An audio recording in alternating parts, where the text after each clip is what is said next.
Hey you guys, welcome back to the channel. Today's update is coming way out of left field. I had no idea that this was going to be the update I was bringing you guys today. So let's get into it. Yeah, I know I look good. Yeah, I look fly. Baby, I'm just your type. I'm a baddie. Hey guys, welcome back. Precious here. So listen, if this is your first time tuning in, do me a favor. Go ahead, hit that subscribe button. Become a part of this community that we are building here, where I'm going to be talking all things VSG, health and fitness, marriage, motherhood, and just my whole multifaceted life. I'm so happy that you're here. So the last time we got together to chit chat, I was updating you guys on getting my surgery date, starting my liquid diet, and just getting the ball rolling. And I was so excited. Like, today is Sunday, tomorrow is Monday, which is when I was supposed to be having my procedure. Yes, supposed to be. Let me get you guys caught up. So after we last talked, I went in for my pre-op appointment. And everything went well. My vitals were amazing. I have literally felt amazing this whole time. Everything was good. That was on Tuesday. On Thursday, I got a message in my chart letting me know that I needed to go do a COVID test, regardless of being vaccinated or not. They were just wanting everyone to go ahead and get tested. So I was like, okay, cool, no problem. You know, we'll knock it out. I had to call around and figure out where to get tested because where I live is actually 2 hours away from where my surgery is being performed. So I got my appointment, and Friday, me and my husband made the 2-hour drive up there to get the COVID test, which I was not excited about this COVID test, you guys. Throughout this entire pandemic, this was my first time having to be tested. My goal was to never have to be tested. Like, I have been very careful. I wear my mask everywhere, including in my business. I'm washing my hands. Like, we're very, very careful to avoid contact because I don't want it. Like, I've never wanted it. So, yeah, we had to go do the COVID test, and inside I was really freaking out, y'all, because I had just heard so many horror stories about like them sticking a Q-tip up to your brain. Like that was scary for me. But, it wasn't that bad. If anything, it was a little annoying because they stay in your nose so long. Like, at first it's a little tickle, and then it's like, okay, get this out of my nose. Like, this, we're done here. We're done. But, you know, the lady was really, really nice. She was super duper sweet. And she said, okay, you're all done, Ms. McDowell, and your results will show up in my chart in the morning. So this was on Friday. So Saturday morning, my results would show up. So I'm like, okay, cool. Me and my husband, we come back to where we live. We stop by the pharmacy to go ahead and pick up my prescriptions so I can have them in my bag. I bought pajamas. I bought my robe. I got the soap I needed to bathe with. Just a couple other things. I'm not going to share it now because I want to share it in a later video. I don't want to take away content from myself. But anywho, did everything we needed to do, enjoyed our Friday, and then went to bed. So I'm the type of person, when I wake up in the morning, the first thing I do is go ahead and check my phone, see what's going on overnight. Like, I'm a business owner. I need to see how things are doing overnight. And right away I see that my test results are ready in my chart. I'm like, okay, boom. So I'm grabbing my phone, I'm going into my bathroom, doing my regular routine. You guys, my COVID test came back positive. How the heck is that even possible? I am floored right now. I don't understand how I tested positive for COVID. Like, I'm not gonna lie, like, I spent the first 30 minutes of the morning freaking out. Like, there was a lot of fussing and there was a lot of cussing, which I'm not really proud of because I'm really trying to clean up my mouth and just put my best foot forward in the world. And I know that cursing like a sailor isn't it, but I was just so floored and so caught off guard by a positive COVID test. And so I'm racking my brain, trying to figure out what the heck is going on. How did I test positive for COVID? I'm so careful. Just shocked. And then I thought about it. Last week, my oldest wasn't feeling well, but it never occurred to me that it might be COVID. Like, she was really tired one day, then she had a cough for like 2 days, and then she was fine. She was fine, so I thought she just had a little cold. And thinking back, on Tuesday, I did have a little tickle in my throat, but it wasn't anything to be alarmed by. Like, I just thought I slept with my mouth open and my throat was a little dry. So I had like this little dry cough, but nothing too severe. Like, when you hear about people having COVID, it's always just so dramatic and over the top that you're like, what the heck is going on? So it never in a million years dawned on me that I might have COVID.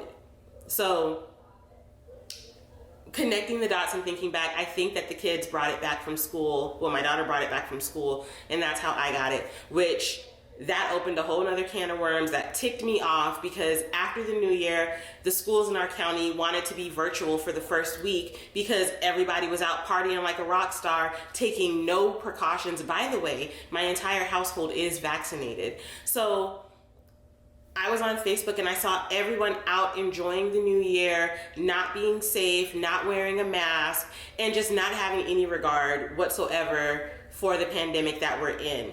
And so when the school decided that, you know, the kids needed to be virtual for the first week, the amount of parents on my Facebook that were like pitching a fit because they wanted their kids in school, it was alarming to me, but I still didn't think that it would end up affecting me. I was just, you know, I don't agree with it. If the school had given us an option to keep our kids virtual, I would have kept my children virtual. Like, they stayed virtual through the entire time that it was an option for us, because I don't want them getting sick. I don't want me getting sick. I don't want anybody getting sick. I would rather do what's good for the whole of the country than to do what's good for my pockets, okay? But anywho, that's a whole other topic that I'm not trying to get into at the moment, because it's still, if you can't tell, it gets my blood boiling.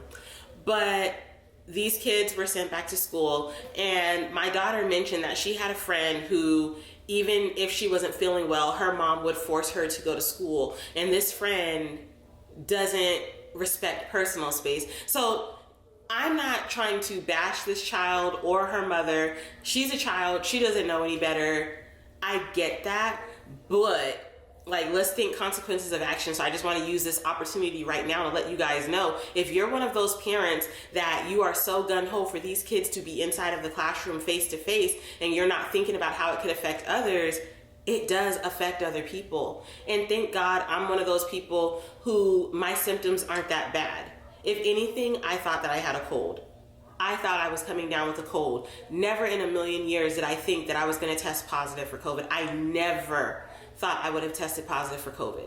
However, there are people out there with very weak immune systems who have not been living healthy lifestyles, who do not have a strong enough immune system to fight this virus off, along with all of the symptoms. There are people who are being intubated. There are people who are losing their lives. There are people who are hospitalized, and like, they're missing out on so much because of the selfish decisions of other people. So I just want to take this opportunity. Like, if you're one of those people that you don't think we need to be wearing masks, you don't think the vaccine is that important, or you don't think that it's necessary for the kids to go back to virtual instruction, I'm just here to say, think again. Think again and take yourself out of the equation and look at it from somebody else's shoes. Yes, some of us are healthy enough to overcome this, but there are people who are not. For example, my Nana. Thank God I didn't go to my Nana's house this week carrying this virus, because I could have infected her, and she has a very compromised immune system. And I don't think I would have been able to live with myself if I got my Nana sick and God forbid she lost her life, and then I find out, oh, I tested positive and I'm the reason. Like, it's bigger than just each individual person. I didn't even mean to go off on this whole tangent, you guys. It's just now that I'm talking about it and realizing the severity of it, like, we laugh and we joke about it. Oh, you got that Omarion, ha ha ha ha, it's spreading so easily. You guys, it really is. It really is. And now I'm quarantining at home, but there are people who are testing positive and they're still not taking precautions. They're still out here infecting other people. Like, it's out of control. So anywho, I didn't mean to go off on that tangent, but apparently somebody needed to hear it, so I said it. And if you don't like it, I don't know what to tell you. So what does that mean for me and my surgery? The office is closed, so I'm not going to hear from scheduling or anybody until tomorrow at the earliest. Originally, we were supposed to be leaving today to go spend the night in the city, and that way we would just wake up and go over to the hospital and save ourselves a long drive. But obviously that hotel reservation is canceled. So I did get a call from the testing facility just so she could let me know that my result was positive, and she told me to go ahead and contact my surgeon. So I sent a message on my chart, and I got a message back, which basically they offered condolences and hope that I wasn't feeling too bad, which again, thank God my symptoms are not horrible. And then she said it was going to be a minimum of 14 days before they would even consider going forward. But this is an unofficial guesstimate, so I'm not going to know anything officially until tomorrow, but it's looking like at least 14 days. The lady that messaged me said for me to stop the liquid diet, but I'm not going to stop, because if it's y'all, as usual, I always end up popping one nail off. I'm sorry, I know this looks ratchet, but it is what it is. But I don't see the point in stopping the liquid diet if I have to be on a liquid diet for 2 weeks before surgery. So if this is going to be stretched out another 2 weeks because I have a positive COVID test, it doesn't make sense for me to stop, because then that's just going to prolong me even further. And the liquid diet, it's really not bothering me. I think I told you guys this in the last video. It's kind of the lifestyle I live anyway, 2 shakes a day and only 1 solid meal. So I'm fine doing 3 shakes a day with the occasional hot soup. So I'm just going to keep doing that. I was really disappointed, like very, very disappointed. But after I stopped to think about it, I wouldn't want anybody else getting sick. And furthermore, I do believe that everything happens for a reason. So for whatever reason, God felt the need to press the pause button, and I'm going to roll with that. I'm actually surprised at myself for the patience and the grace that I'm extending in this situation. Because like I mentioned in my last video, God is working on me with my patience. He really is. I am not the most patient person. So I'm really proud of myself and really shocked at how gracefully I am handling this, because this is not how I would normally handle it. Like, I probably would have been 15 phone calls deep right now trying to force the situation to go in my favor. But we got to grow up sometime. I'm too old to be behaving like that, so we're not going to do that. We're just going to wait and see what happens tomorrow. So hopefully in the next video, I can give you guys a positive update. So the next few days, I'm going to be quarantining. I won't be at work. Thankfully, nobody else in the house is testing positive. It's just me. So I am keeping my distance. I am Lysoling everything. I am microbanning everything. Like, just whatever I can do to keep my family safe. And if anybody even looks like they're not okay, I'm like, are you okay? What's going on? Hey, you want some medicine? Need some medicine? I got some medicine. But yeah, I will probably, Tuesday or Wednesday, I'll probably go to my local Walgreens and get tested, because I'm not going to drive 2 hours to get tested by my hospital's facility if it's going to be a waste of my time.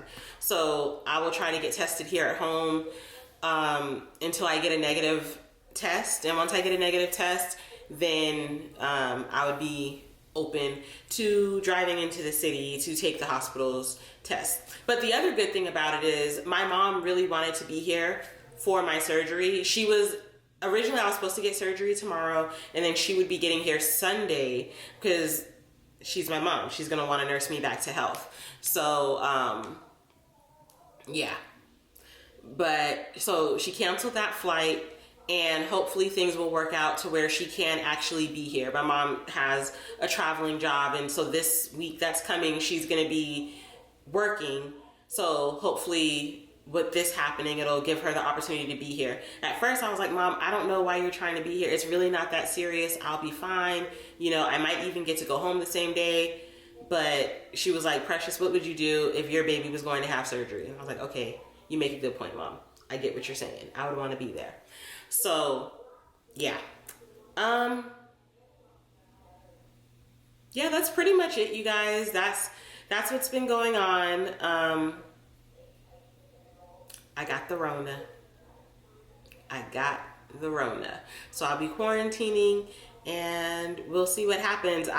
Maybe I'll figure out how to do the YouTube short thing. Maybe I'll be able to fill you guys in tomorrow after I talk to my surgeon's office with a YouTube short, which I don't know how to do that. Technology and social media, like, it's just advancing so fast, I can't keep up. Like, I still don't really understand TikTok. I don't understand Instagram Reels. Like, it's a lot of work and I don't know how to do it. YouTube Shorts now, I don't know. I guess I'm gonna have to figure it out because, yeah. But thank you guys so much for tuning in. Please, if you have not already become a part of the family, please do so by hitting that subscribe button. I really am enjoying the relationships that I'm starting to build, the influx of women who are showing their support, which is like beautiful to me. I love seeing women support each other. It is so important to me. Like, we live in a world where we're so often pitted against each other that I think it's the most beautiful thing when I see women coming together and supporting each other, even if we've never met in person. So I would really appreciate your support and you becoming a part of the family with the subscribe button. Like this video, definitely comment on this video. I do comment back. Like, I am a real touchable human being. I don't see myself ever putting myself on that pedestal to where I can't respond to comments. I respond to comments, okay? And share this video with a friend or two or three or your mom or your sister or somebody. Share it with somebody that would benefit from it. Yeah, that's it. I'm done. Dried up like a Triscuit, honey. I will catch you guys on the next video. Yeah, I know I look good. Yeah, I look fly. Baby, I'm just your type.